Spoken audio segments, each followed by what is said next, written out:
Welcome to the Carnivore Cast, a podcast focused on the carnivore diet and lifestyle, with practical advice from successful carnivores, citizen scientists, and top researchers. I'm your host, Scott Meslinski, and I'm here to speak with experts and experienced carnivores to get answers to your biggest and meatiest questions while helping you live your best life as a carnivore. If you've followed this podcast for long enough, you'll know I'm obsessed with my sleep. Good sleep is incredibly essential for not only our physical recovery, but also mental acuity, creativity, well-being, and longevity. It affects everything we do. One change I've made in my life that has dramatically improved my sleep is blocking blue light in the evening with blue blocking glasses by Blue Blocks. Exposing ourselves to unnatural blue light from not just screens and devices, but also lamps and lights in our homes or outside stops our body from making melatonin and prevents us from getting deep restorative sleep. Blue Blocks lenses are the only ones to be lab tested to block 100% of both blue and green spectrum light. They're actually very stylish. I've had several compliments on the Kent pair I own, and my wife loves the Stellas. They're incredibly high quality, and they donate a pair of reading glasses through Restoring Vision to those in need for every pair sold. Get yours today with code CARNIVORE15, all uppercase, no spaces, at BLUBLOX.com to look great, get better sleep, and support the show. Thanks. Dr. John Jaquish is a biomedical engineer and the inventor of both a world-changing exercise system that focuses on variable resistance, the X3 bar, used by Dr. Shawn Baker, Luis Villasenor, Dr. Kevin Stock, and many other keto and carnivore athletes, and also the inventor of the world's most effective bone density building medical device, Osteostrong. He's also the author of a new book, Weightlifting is a Waste of Time, questioning the traditional suggestions of weightlifting and laying out more effective and efficient methods to build lean muscle and health. Welcome to the show, John. Scott, thanks so much for having me. Yeah. Very excited to talk to you today. And, I'd love to understand, you made a fairly big splash in the field of biomechanics and exercise in a relatively short amount of time. At least it feels like it to the outside viewer, but I'm sure it was a long journey. So I'm curious what first what first got you interested in biomechanics and exercise and led you to kind of the path of invention? So I actually did my degree in biomedical engineering after I developed the Osteostrong, or at least I had prototyped the Osteostrong devices. So it was a different order than just about everybody else. And my PhD advisor had told me, if you had done your degree first, you would have talked yourself out of this. Oh, interesting. Because it's so unconventional. It's so different than the way people think about just how to treat a dysfunction. Yeah. So, what ended up happening was my mother was diagnosed with osteoporosis. And I wanted to help her, and she looked at the pharmaceutical options, and that's one of those dysfunctions that the pharmaceutical options are pretty much all bad. And leave you with side effects. It'll leave you, sort of as decrepit as you were or on your way to be. So it just, with a new set of problems. And I like telling people drugs don't have side effects. They have effects.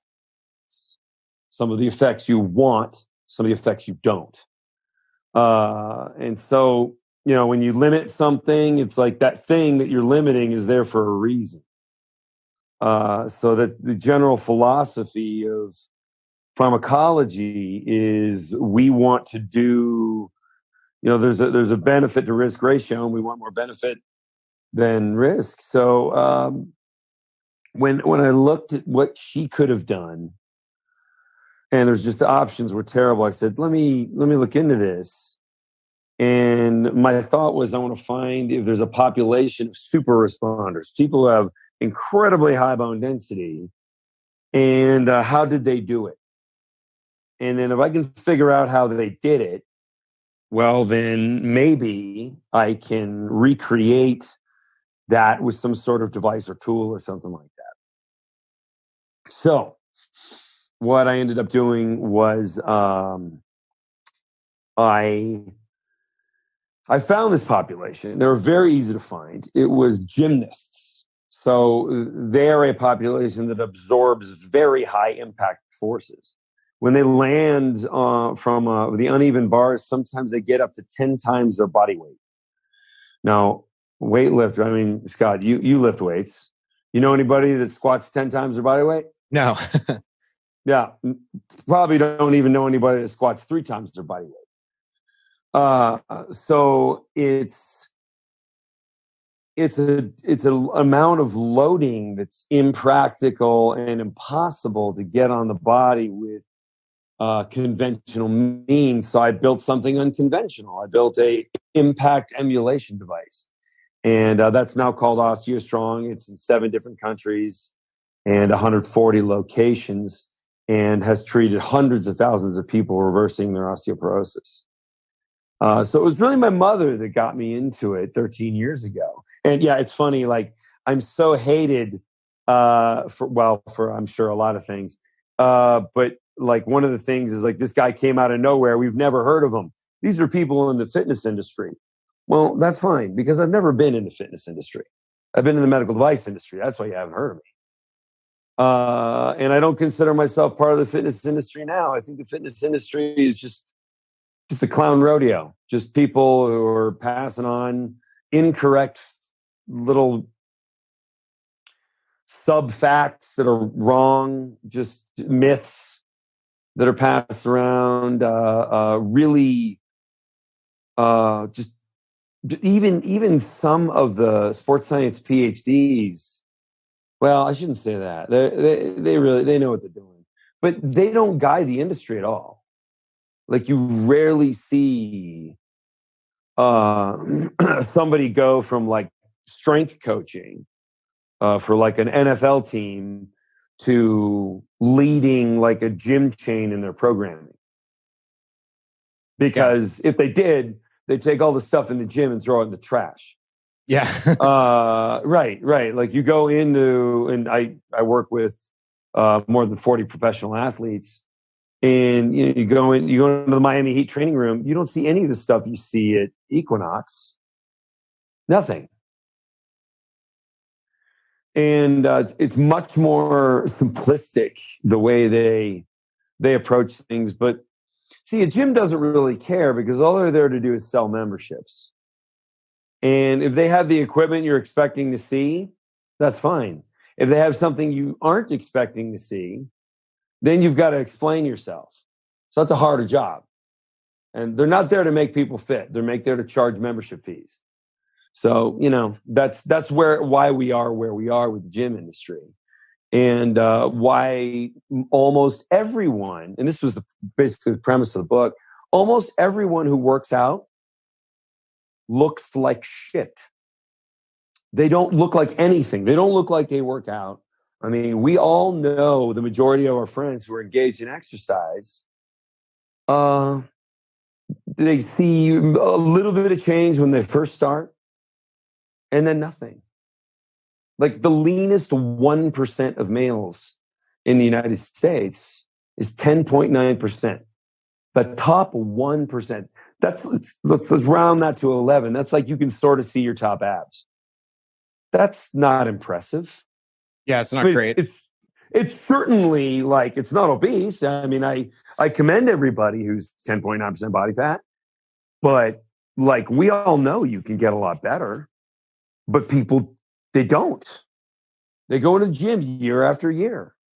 And, with fitness, the fitness industry, this is my kind of big statement. It's like fitness industry has a 99% failure rate. Why are you defending it? When I say weightlifting is a waste of time, there's always some sideways hat clown with a gut who claims he knows better. And it's like 99% failure rate. Prove me wrong. Yeah. Talk me out of it. Change my mind. And I can't. Is that what motivated the book, John? And talk a little bit more about the book. Like what can folks hope to learn from it, and what really inspired you to write it? So first, being in the medical device industry, Getting doctors to prescribe it was not difficult at all by comparison.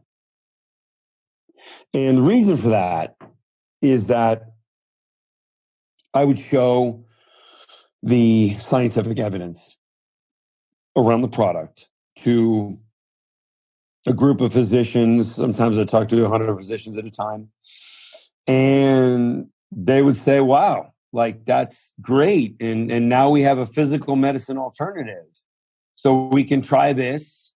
And if, this doesn't work, because you do have to exert your own effort. And some people are unwilling to do that. And I'm talking about Osteostrong now. Then we can go to pharmaceuticals. But why, if there's an option that has no side effects connected to it, why wouldn't you try that first? And it has all this evidence behind it. So you show the evidence to the physician, and the physician is impressed and will prescribe the use of the device. But when I entered into fitness, now I didn't plan on entering into it. I wanted to license the device and have nothing to do with it. I wasn't planning on being, the spokesperson or the model or anything like that. I wanted to license it to a fitness company, just like I did with Osteostrong. So Osteostrong is not my company. I created the technology and I licensed it to two guys, Tony Robbins and Kyle Zagrodzky. I'm sure you know who Tony Robbins is. Yeah. You should pay attention to Kyle Zagrodzky. He's doing some amazing stuff for that brand too. You should have him on the show, actually. So he's the CEO of Osteostrong, and so those two guys, they're running the franchise business. I didn't want to run a franchise business. I want to focus on the science. That's what I'm good at. And so then when I went to develop X3, I took it to a bunch of fitness companies, and they're like, "Whoa, you want to make a scientific argument to the fitness industry?" And I was, yes, I do. And they're like, "Yeah, that's never going to work. The customers in the fitness industry are really unintelligent. They're dumb. Like they're not going to get it at all." Yeah, they just want transformation photos and celebrity endorsements. Yeah, basically. Yeah, I mean, like, look at, you go to any fitness company website and it's just like, here are our celebrities we paid, who never give a quote about the product because they don't even understand it. They just stood there for the picture. So I just, I looked at the landscape and I said, people aren't that dumb. But I mean, like I looked at like some of like the forums on like bodybuilding.com and I'm like, well, okay, well, I know where the dumb ones hang out. There are smart fitness fans. Where do they go? And they were more like into the biohacking kind of books. They were more like the Dave Asprey fans, the Shawn Baker fans. And so what I ended up doing was targeting busy professionals and executives. And that was the smartest move that we made, because like that was like the first 50,000 customers. And like we really target people who are fans of like the Wall Street Journal or Forbes or Entrepreneur. And they started adopting it. And of course, there's a decent percentage of them that look like physique models. And they're like in their late 40s or early 50s. And, they start posting pictures, and it started getting the attention of the sort of mainstream fitness person. And so that's how that happened. But every touch point I had with the fitness industry, I couldn't believe the lack of understanding, like of basic physiology, just terrible. And no one really cared. And so I decided I wanted to write a book that was really addressing these issues. And it's not necessarily for that population. I don't expect most people who identify themselves as amateur bodybuilders or powerlifters to read the book and understand it or care until they bump into somebody who had great results. Then they're going to read it. And that's really been happening. In fact, the book was a bestseller 3 days after it came out. in like big categories in like weightlifting. It's the number one. It currently still is the number one book in weightlifting. That's excellent. And for listeners who aren't familiar, the X3 bar, tell us what it is, how it works, and what people can do with it. Okay. When I looked at like what we need, with my medical device, I was able to prove, I collected data in a trial that we did in London, at a University of East London. And so I was looking at the data, and all the physicians were asking me, well, like, how does this compare with normal weightlifting data? Because we were loading bone with postmenopausal women who had never exercised ever. And we were loading their bone mass with 6 or 7 or 8 times their body weight. And they were not only able to tolerate it, it was pain-free, and they felt great after doing it. And so I compared it to the lifting data in the NAINS database, which is the largest collection of fitness metrics in the world. This comes from data and careful interviews of 2,000 people per year, and that's been going on since the, I want to say, early 90s.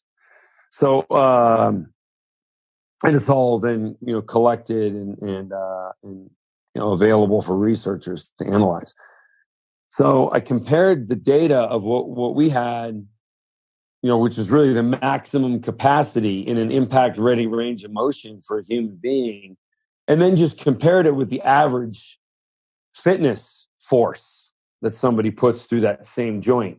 And I used the hip joint as the example because the hip joint is the one that has the most fractures. It's also the joint that accepts the most power. So, the bigger the number, the better understanding we're going to have and the less joint variability. Like, you'd never want to do it on an overhead press because you're going to have subjects that have joint dysfunction in the shoulder. Because there's always somebody who has a shoulder thing. It's the most injured joint in the body. So when I did that, I realized that humans are 7 times stronger than they think they are by comparison to the weights they lift. Because when you lift a weight, it's only really stressful to you in the weaker range of motion. It's not really stressful to you very much at all in the stronger range of motion. So you're really training the weaker range of motion, and you have the least amount of muscle firing and the greatest chance of joint injury. So I said, this is when I made the comment to myself, like, weightlifting sucks. Like, there's got to be a better way. What we need is a weight that changes so that it is lighter in the weaker range of motion and magnitude stronger in the stronger range of motion, so that once we go to fatigue in the stronger range of motion with a very heavy weight, then we fatigue the weaker range of motion. So you fatigue every range of motion, which is something you cannot do with a weight.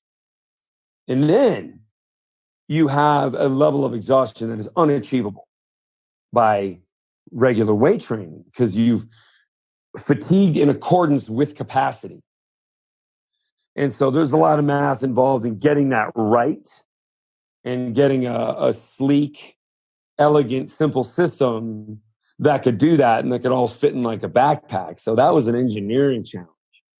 But then once I was done, that's what X3 became. A lot of people ask me about how to make liver more tasteful and how to cook it or incorporate other organ meats on carnivore. Optimal Carnivore can help you do just that with their grass-fed organ complex. It was created by carnivores for carnivores. They start by sourcing 100% grass-fed organ meats from New Zealand, gently freeze-drying the organs and encapsulating them into convenient bovine gelatin capsules. Just 6 of these capsules a day is the same as eating an ounce of raw organ meat. I personally take these every single day, as does my wife. Even though we both eat liver and other organ meats, our ancestors would have eaten the whole animal, and this unique blend has 9 different organs, including beef liver, brain, thymus, kidney, spleen, etc. And I think it's great to get a daily dose of these organs when you can. So it covers all your bases, whether you're at home or traveling. What's also cool is they plant a tree for every product sold, which helps the environment. So visit www.optimalcarnivore.com/carnivorecast and use the code carnivore10 to receive 10% off your purchase. Thanks, and back to the show. Yeah, the variable resistance is really interesting to me. And you can feel it just the first time you do an exercise with it. The difference in the loading of doing like a squat or the chest press, where all of a sudden it gets so much harder at the top end of that range of motion because the bands are fully stretched. And what are some of the results you've seen personally and from clients using the X3 bar? I've seen people put on 20 pounds of muscle in 6 months or less, which is, I mean, these are people who have been lifting for years already. And I get people telling me, I see better results in 6 months of X3 than I did in 10 or 20 years of weight training. So, like that, I mean, I knew I just had to write the book at that point. Like, it's just weightlifting is done. Like, it's now, I mean, like, there's still a sport of weightlifting. If somebody wants to do that, they have to train for it. There's a neurological firing pattern, like throwing a baseball or swinging a golf club, that you need to stay in practice if you want to have a good bench press. But when people work out, they want to change the body. They want an effect. And the effect is not how much you bench. It's, did I grow muscle or not? How much muscle did I grow? Am I losing body fat at the same time? Those are the questions that people really ask. And every once in a while, there's somebody who's got an ego that's very tied to their bench press. And you see their video and it's like lousy form and they bounce the bar off their chest. And, somebody dies doing that, every couple of months. But, I want to point out to them, like, do you work out so you can talk about your bench press? Or do you work out because you want to change your physique? Yeah, people either want to get healthier or they want to look better. Right. And one thing I'm curious about is, I'm sure you've heard this before, and at the end of the day, there isn't necessarily a better alternative. It's not like barbells are any better at this, but it seems like for some exercises, for some movements, the bands are loading the opposite of the strength curves. So to explain this for the audience, like a squat, for instance, is hardest at the bottom, and then it gets progressively easier once you get up. Your legs are stronger when you're close to fully extending them. That's why people do like quarter squats and try to look strong. So when you load that with the band is most extended and strongest when you're at the top of the squat. So it's the opposite. It's making the movement harder where it would normally be the easiest. That's what you want. But for certain movements, bands don't do that effectively. Like rows, you're strongest when your arms are fully extended, and then you're weaker when you've pulled the bar all the way into your chest, or similar with deadlifts. So isn't the loading of bands kind of opposite the strength curves for certain movements? For only one movement, and you mentioned the row, and so did you read that chapter in the book? Because I addressed this. No, I'd love to hear your explanation. It's page 70 in the book. For those of you who want to follow along, I show the different strength curve for like a row versus one of the other movements, where the power position of the row is actually in the middle because of the crossing curves of the lats and the biceps. And actually the posterior deltoids to a degree. I mean, it's a small muscle, but it's working. I mean, when your shoulder's being pulled back. So, I mean, and specifically, this entire argument is laid out in how many pages did I spend on it? Yeah, about 9. So I can't give you all that information, but it's different. And so what happens is we use diminishing range in all of the sets. And what diminishing range is, first you exhaust the strongest range. Then you exhaust the mid range, and then you exhaust the weaker range.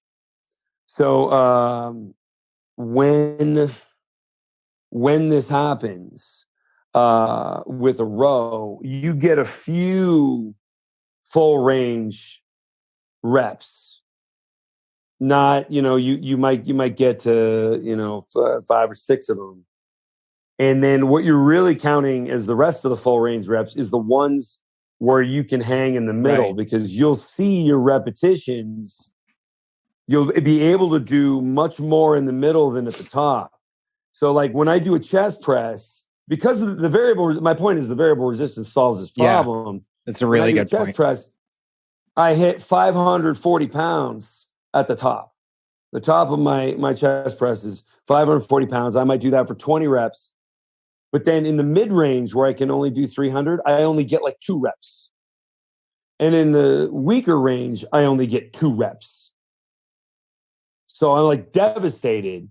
And, I can no longer get to that stronger range. Whereas all the way up where I'm sort of, tapping my belt buckle with the bar in the bent over row, I might get 3 or 4 repetitions, and then I'll get like 24 repetitions in the middle.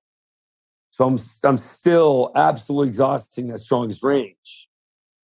And then in the weaker range, I might get, like 4 or 5 partials. Yeah, that explanation makes a ton of sense. And you're right that the variable resistance does inevitably kind of solve it. And as long as you're doing all the partial reps to failure, you get there eventually. Yeah, and I wrote that chapter mostly so people understood why the sort of stronger to weaker range ratio was so different in a row. Yeah. Like they were really confused. Like, why is the middle of my row so powerful? And I'm like, because it is. Yeah. Yeah.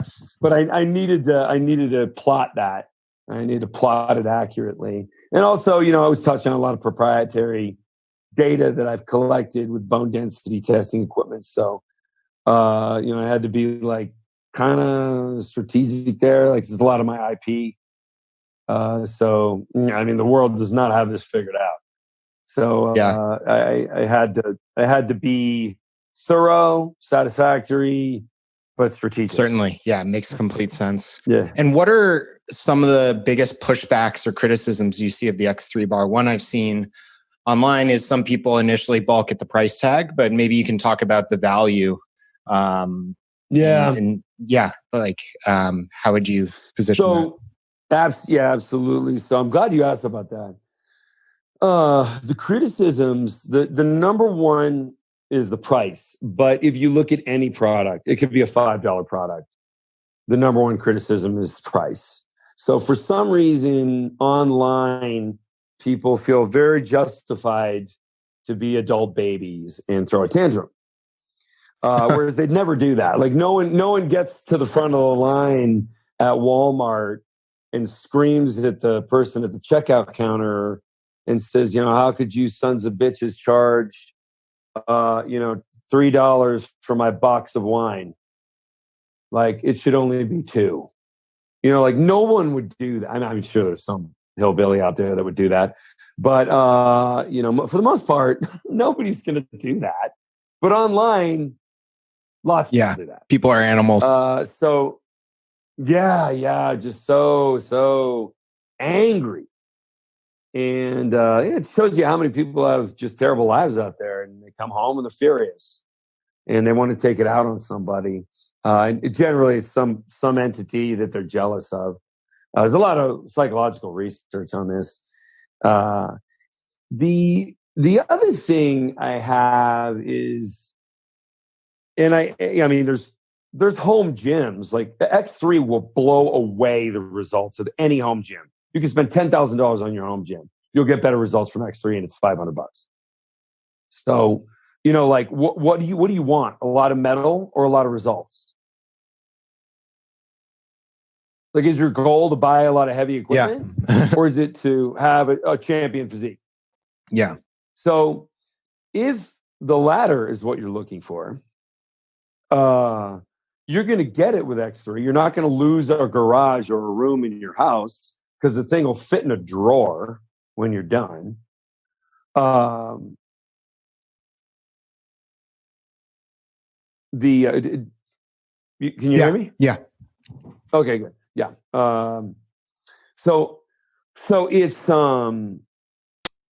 the situation where results are what matters. And the X3 is built for, like I said, you're 7 times stronger than you think you are.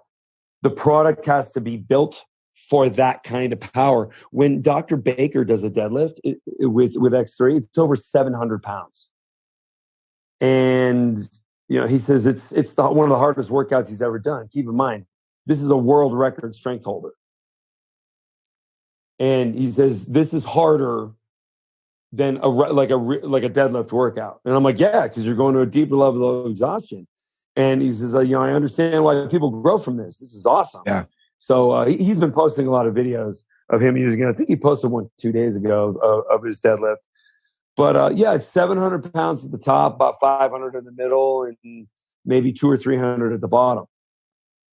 So, and that's in accordance with the strength curve.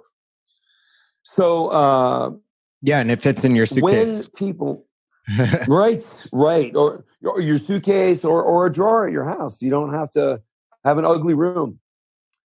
Or make your wife park outside. I get a lot of emails. I get a lot of people that are like, hey, yeah, you really improved my marriage.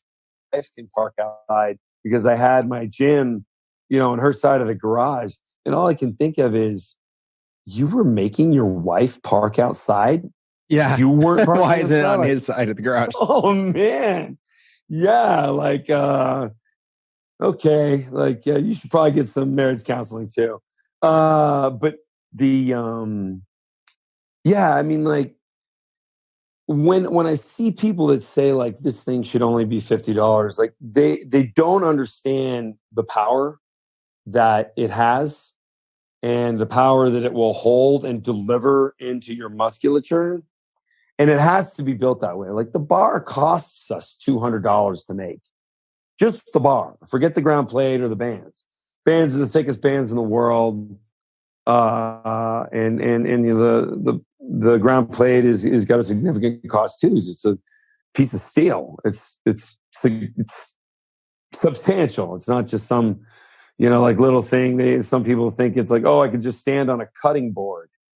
The people cut bread on, and it's a cutting board would shatter in a second, and then your ankle would be broken. Also. Yeah, it's I can see in a whole America's Funniest Home Videos reel of people trying to create this on their own. I think there's been some people who have made a homemade one and injured themselves very badly. But they haven't put the videos online yet, but it'll come. But here's the real weird thing with the people that say I'm only going to spend $50. It's you intuitively know that a $50 product is never going to deliver any kind of force to the human body that's going to be relevant for strength training. Anything that's $50 is small and made out of plastic. So, or straps, TRX straps. No one got stronger from TRX. Maybe there's some dude out there, but that's certainly one of the least efficient ways to go. When your budget is $50, you're not even serious about fitness anyway, because anything that's in that category is some cheap plastic thing. So, maybe I say to these people, maybe the shake weight is right for you. Because if you think you're going to get a significant strength workout that's going to give you the physique of a professional athlete by spending $50, you're just fooling yourselves. And I always have thought that things like the shake weight and the perfect push-up and TRX, they're great for people who want to say they work out at home. And I feel like those people purchase those those products. So they say I work out at home, but they don't. Yeah, they just collect dust in a basement. Yeah. Like, it's just so you can say it, and that person is probably obese, and they're really good at making excuses for all kinds of stuff. Yeah. So yeah, it's just kind of a nonsense comment. And shifting topics a little bit, Dr. Jaquish, yes. I'm curious, how did you discover carnivore? How long have you done it? What's your daily diet look like, and what results have you seen from it? Where did that enter the picture for you? So when I developed X3, I had already been ketogenic for 13 years.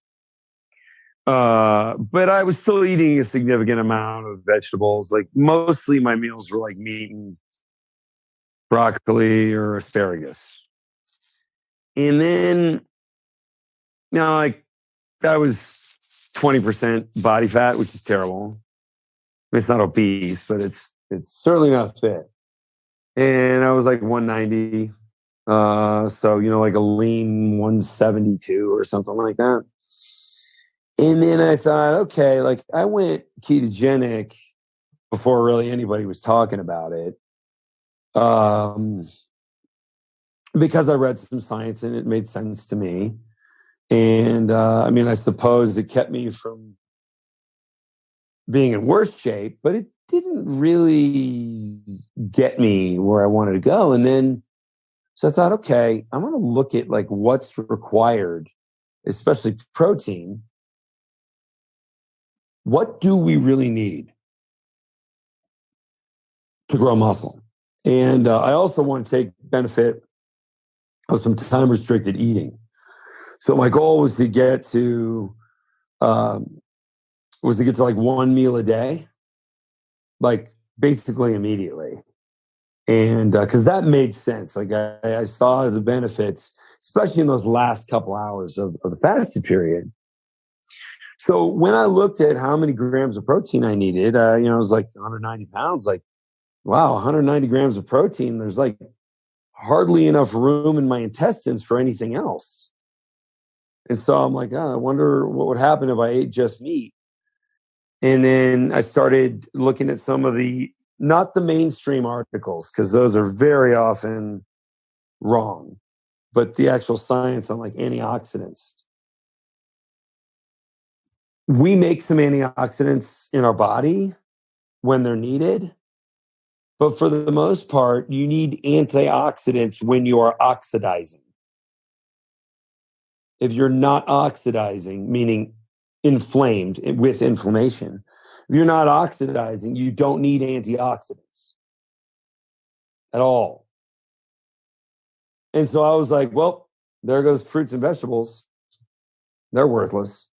And so I just came to the conclusion from a much more simple place than just doing literature review after literature review of people who ate more meat versus people who ate more plant-based. I usually try, when I do research, I try and ask the question that will get me to a more definitive answer quicker. Yeah, like Occam's razor. I think that's very different about how I approach a lot of problems and how others approach a lot of problems. Because but Occam kind of didn't know what he was doing. I do. So I'm like, what is the argument for plant-based nutrition? I kept running into antioxidants. Okay, it'll be easier to prove antioxidants are of a high level of value, medium level of value, or of no value definitively than to determine like ratios of, people eating plants and some meat, and, people are eating 50% meat and 50% vegetables. Like, because you run into that all the time. And it's just like, if you look at a study there with different ratios, it doesn't really give you anything conclusive. Or it could suggest some things, but it's not as definitive. and here's another study I found in the antioxidant argument. Take a guess. If you were to eat whole foods, no powders or pills, just whole foods, just like the natives did, how many calories would you need? Imagining you could get, fruits and nuts and vegetables from every corner of the globe, which was obviously never possible. So let's just pretend you could get that. How many calories a day, Scott, would you need to take in to get to your recommended daily allotments ascribed by the American Medical Association? Just take a guess. How many calories? Interesting. I don't know, like 1,800. 27,000. What? Yeah. So obviously the vitamin recommendations are total bullshit. Yeah, that's crazy. No one's reaching it. Right? Yeah. They're complete BS. It doesn't make any sense. Right? No one ever ate like that. A rhino doesn't eat like that.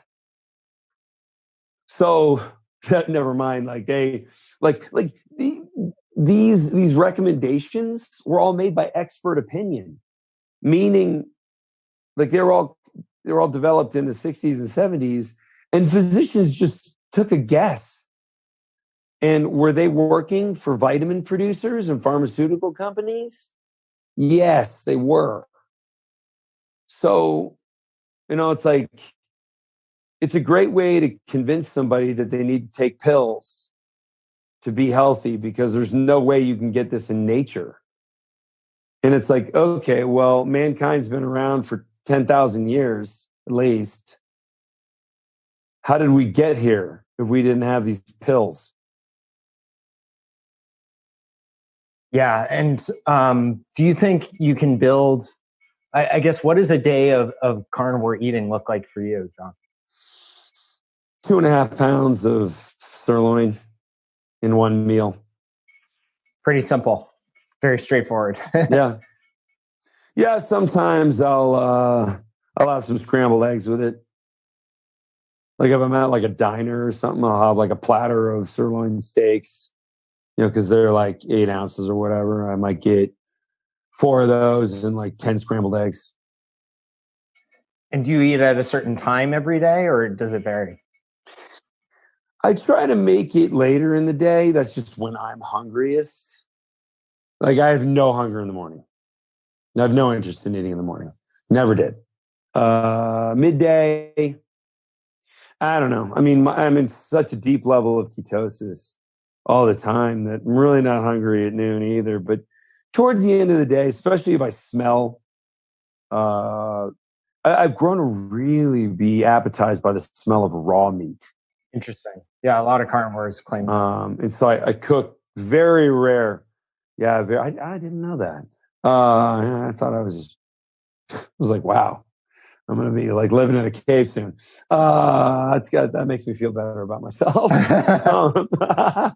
So yeah, I just, at the end of the day, I think I'm doing ground beef tonight, with a little bit of liverwurst and some cheese. And my mouth is watering just thinking about it. Mostly because I can smell it in my head. But I'm actually at the end, tonight I'll be at the end of a 72-hour fast. So I'm probably a little hungrier than normal. Wow. And do you think you can optimally build muscle eating this way? You said you were looking for a way where you could get protein without other interfering things, and you don't think you need antioxidants. Do you think? Yeah, you need. Yes, you need 1 gram per pound of body weight. But do you think that you can build the most amount of muscle eating this way, or do you think? I mean, it seems like the answer is kind of obvious, but do you think carbs are insulinogenic or anabolic and would help you build more muscle in some way? So one part of my book, I do talk about, carbs, they bloom and exist in nature at the end of the summer. and that's when they're most available in most regions. And so it's like a bear will give itself type 2 diabetes every year to accelerate its fat gain for hibernation. Wow. So, yeah, I frequently mention that type 2 diabetes, at least the way the bear sees it, is it's not a dysfunction, it's a function. It's just not a state we're supposed to be in perpetuity. So, if you want to get fat for the winter, to protect yourself from the cold and to live off the stored calories, like let's say we were all like living in huts, like, yeah, we could do that. Like that works. And, sometimes they've done analysis where they look at like Viking boats that like had very little storage on them.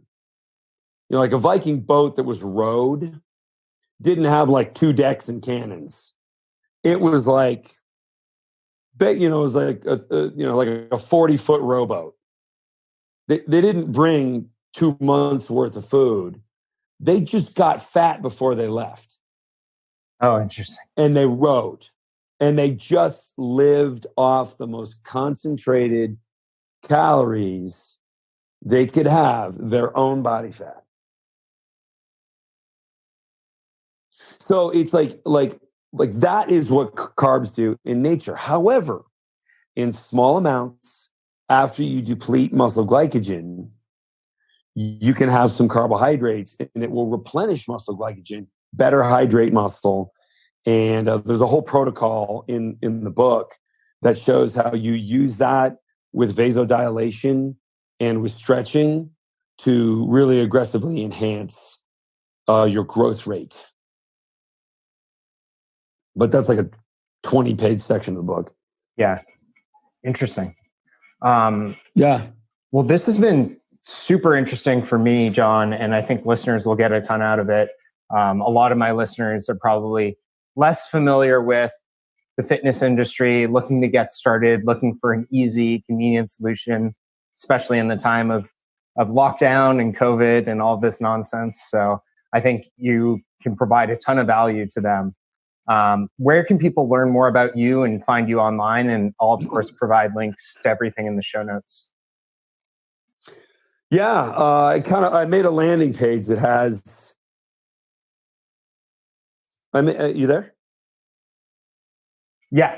Yeah. Okay. I made a landing page that has all of my stuff on it, so I don't have to say 5 different places. It's drj.com, DOCTOR, the letter J.com.